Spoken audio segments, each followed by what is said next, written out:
Wow, awesome. Phil just told the team I'm in awe of them. I thought last week we set a standard for how we can play, and we have to try to play to that standard, and I thought maybe they exceeded that tonight. It was a really good team win against the defending champs, who have a lot of really good players and are really well coached. And whether it's the offense being balanced, running for over 200 yards, throwing for over 250, and not turning the ball over, and the defense, I don't know what to say about our defense. They keep not only forcing. Kobe Wilson's touchdown run may be the best defensive play I've ever seen.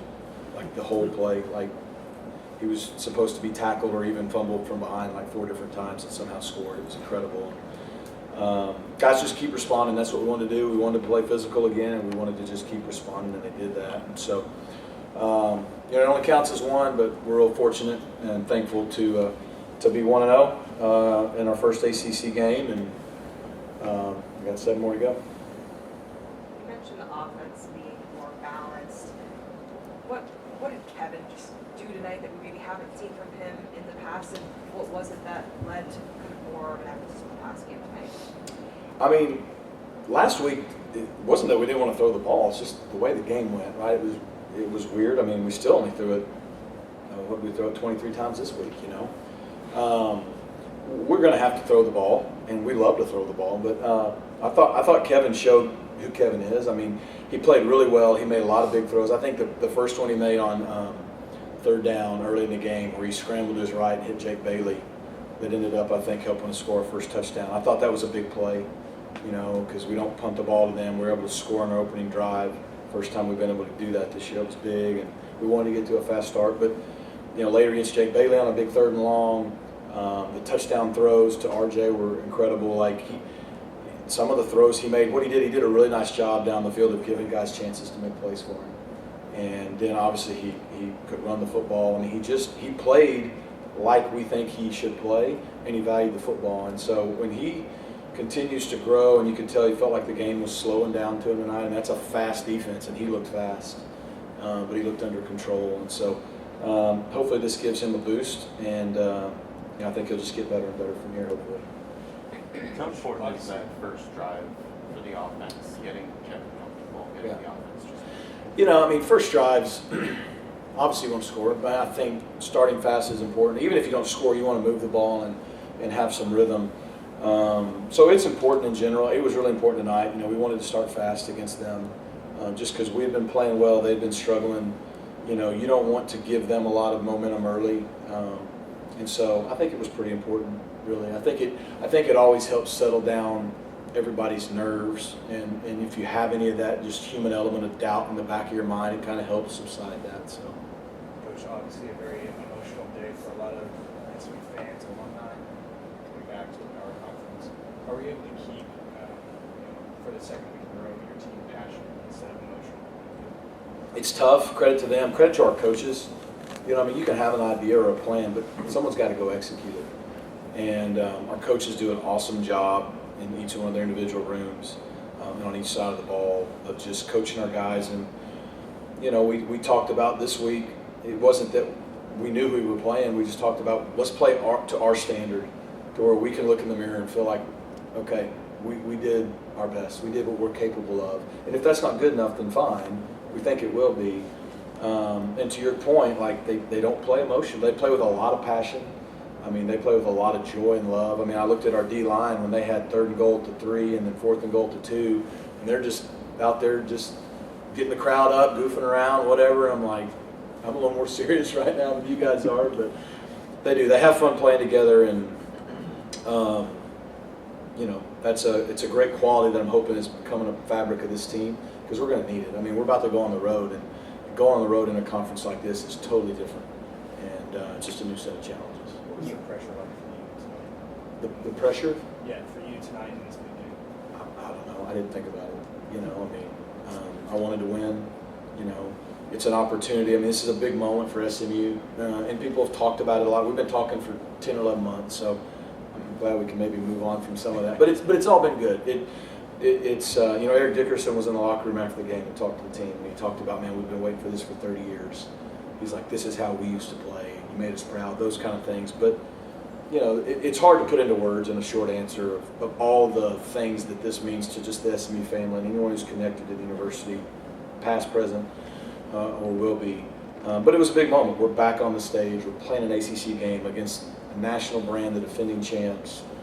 And it's just really humbling to be able to validate that we belong and to come through when we needed to tonight. Again, it only counts as one, but we're going to enjoy it until tomorrow. Coach, were you able to take in any of the pageantry, the pregame with, with Eric Dickerson, as well as President Bush, with the coin toss? Were you just so lasered in on the game? Yeah, you don't get to enjoy it at the moment as much.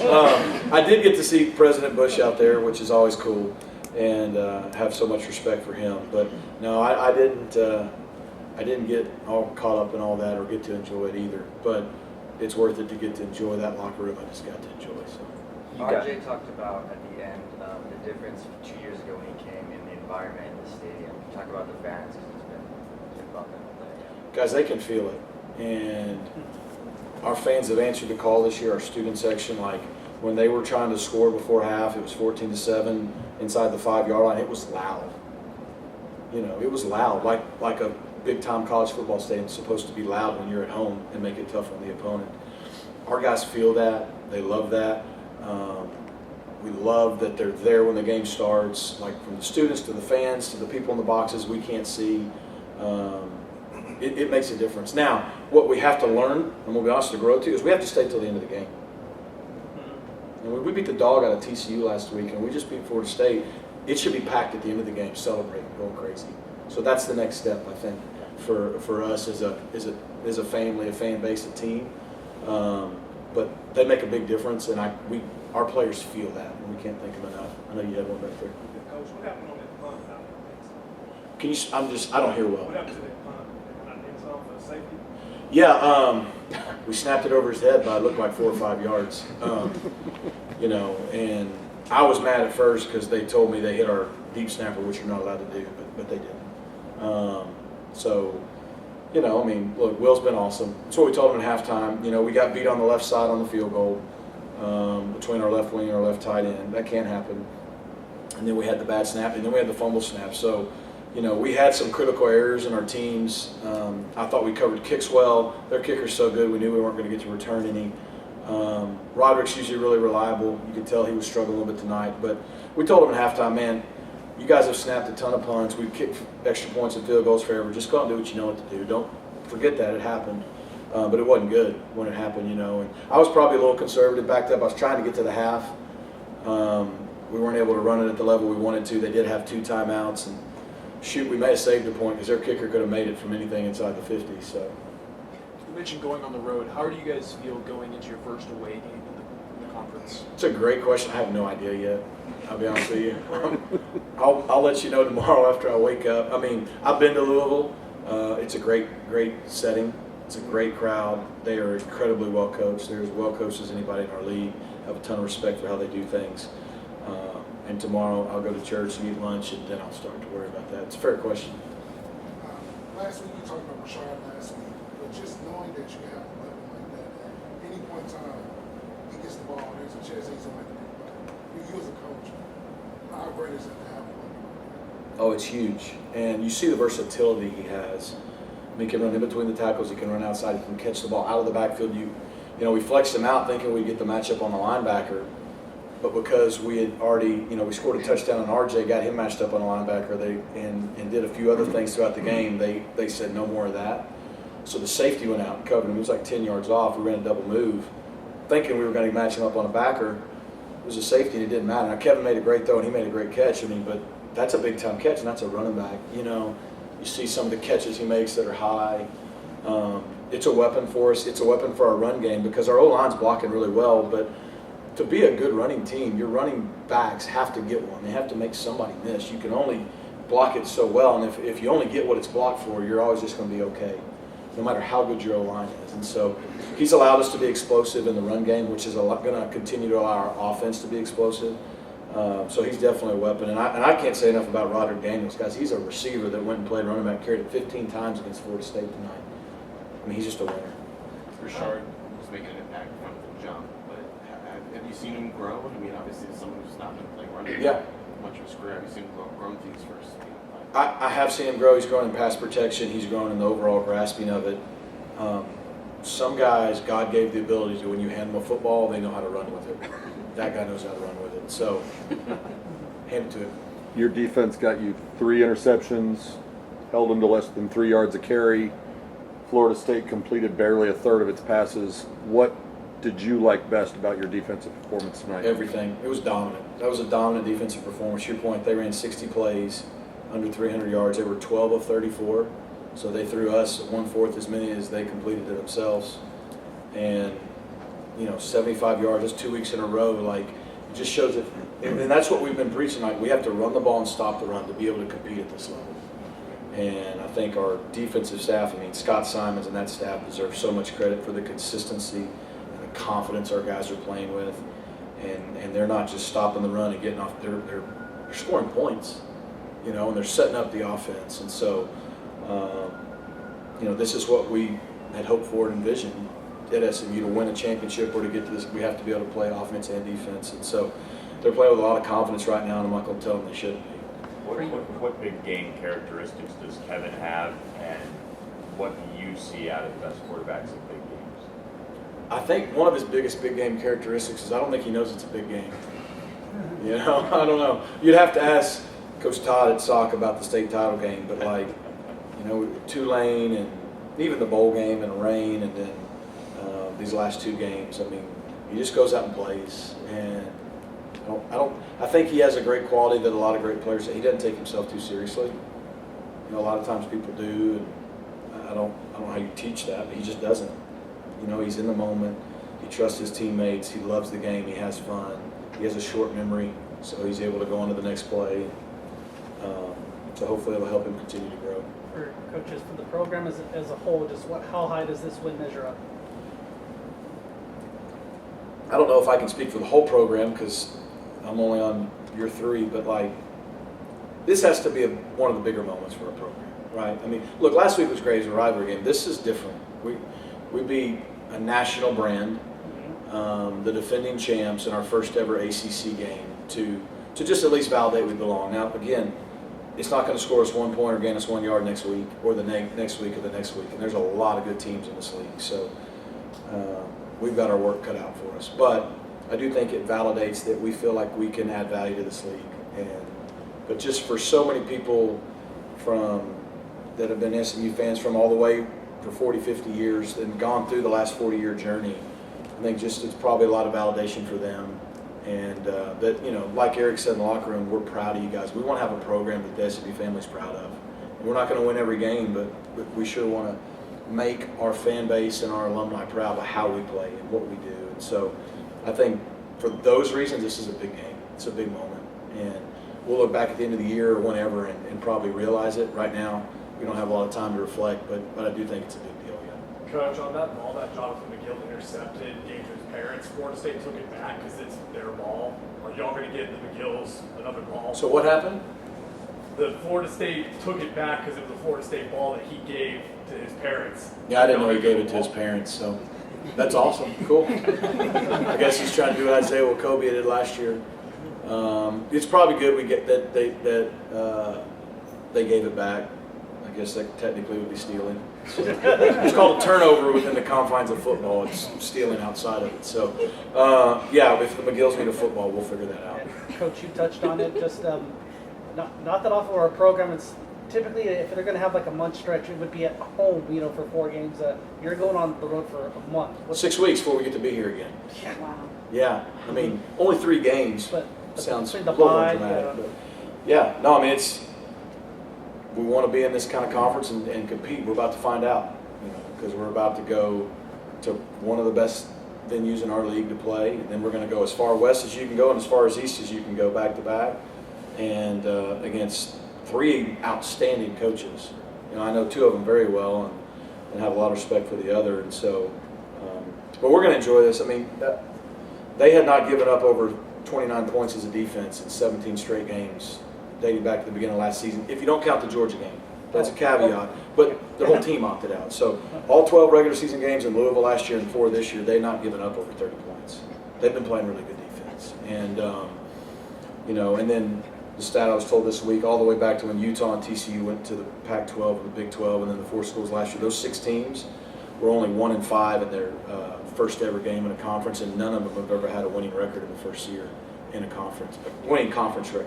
Yeah. So we don't have one yet either, but we've got one win. We're a step in the right direction. So we know the uphill battle we have ahead, and it starts with going on the road to Louisville. And fortunately, we did go to OU last year, so hopefully those kind of moments, went to Maryland the year before, hopefully those kind of venues will help us for that setting. Coach, any update you can give on Tank Booker and Zoe Melvin? Cannot give you an update on Tank because I haven't gotten one, but he was smiling big when we were breaking that rock in the locker room and dancing around. So whatever's hurt, it's not hurting too bad right now. So I don't know the extent of that. Romello, we knew by about Thursday or Friday we were probably going to have to hold him. He has some bursitis and stuff in his knee that kind of tweaked in the Nevada game. It's been lingering, re-aggravated it on Wednesday's practice. So what we're going to do is probably look at it on Monday. So he's probably still week to week at this point. We don't think it's anything serious, but it's just kind of bothering him. So I thought, Keyshawn and Moochie and Jay Hud did a really good job in the 3-man rotation out there on the outside. Was there anybody else you asked about? No. What's recruiting looking like for you guys? With these 2 big games, you want to strike with the iron top, but also you have dead periods. Yeah, it's good. We sold out our ticket allotment for recruits for the first time ever tonight. We had to tell people, sorry, if you walk up, we don't have a ticket for you. That's never happened. There's a lot of really good players here. So, look, I think last week, winning's the best thing you can do for recruiting. We got a lot of momentum behind the program, the conference piece. I think for recruits to be able to come to Ford Stadium, see the Weber End Zone complex, it's impressive, guys, for no matter where you are. And then see the atmosphere in our stadium now and how it changes things, and to see a brand like Florida State across from us, and for how that turned out, I think it's all very, very helpful. But again, you're only as good as your last game, so we got to play well, keep the momentum going. Coach, obviously the schedule came out. You guys long waited for this matchup. Ending result 42-16. What's a big thing you learned about your team tonight after a game like this? I think I learned that they've got a lot of confidence and belief in themselves, and so sometimes there's a lot of things we got to do as coaches to lead them and guide them. And last week we asked them to be physical, they were physical. This week we asked them to still be physical but respond every play, and they responded. And so it's, as a coach, it's how do you just put them in position and get out of the way? Not mess it up. They've got good culture, good continuity, offense, defense, teams together. Winning helps. If you're 4-1, it's a lot easier than if you're 1-4. You know what I mean? So, but that's how you build confidence. You got to accomplish confidence. We've accomplished confidence the last few weeks, and together as a group, they're playing that way with confidence and belief. And so we definitely don't want to throw cold water on that. We want to build on that and hope that continue to grow. Who broke the rock tonight? Last question. How important was it to get RJ more involved? It was really important. We had a bunch of options for him that some they took away.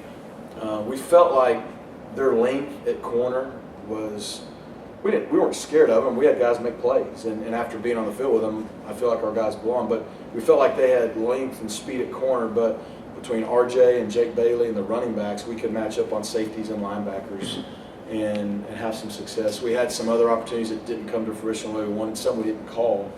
But I think a great example is the first touchdown to RJ. We went in a 3 tight end, 1 receiver package, which we hardly ever do. Well, they matched personnel. There was 1 corner on the field covering Jordan Hudson. They put a linebacker on RJ Maryland. It's really good for us. So, those kind of things. But yeah, to get him going, I think he broke the record tonight, I'm assuming. Yep. Because he was 1 away and he caught 2. So that's pretty cool. Halfway, not even halfway into your 3rd year. But no, he's a player. He's a playmaker for us, and getting him involved is got to be a big part of what we do. And I think he deserves a lot of credit because, even after the first game, he hadn't caught as many maybe balls as he and we would have wanted, and he's practiced just as harder every week. He's been physical in the run game when we asked him to be. He's been the ultimate team guy, and I think you saw what he can do tonight, and Kevin gave him opportunities. Who broke the rock, and with as many people who contributed, A lot of people. how hard could. was Who the do you think decision? broke the rock? Well, I just got told, but Coach Kobe Wilson broke the rod. A lot of guys deserve to break the rod, and as I walk in, Grizz always kind of talks to me, and he's like, after I saw that run, guys, that was all I needed to see. But I'll say this, thoughts and prayers are going to stay with the Florida State team. They had to leave a day early, and I know a lot of their families. Fortunately, the university was, I think, pretty safe. And Mike was telling me before the game, I think a lot of their families are in good shape, but not just them, everyone in the Southeast. I know it's been pretty devastating. So I want to continue to think about those people and lift them up in our prayers, because it's a lot more important things in football going on right now, and they're having to deal with a lot of that. And so thinking about those guys.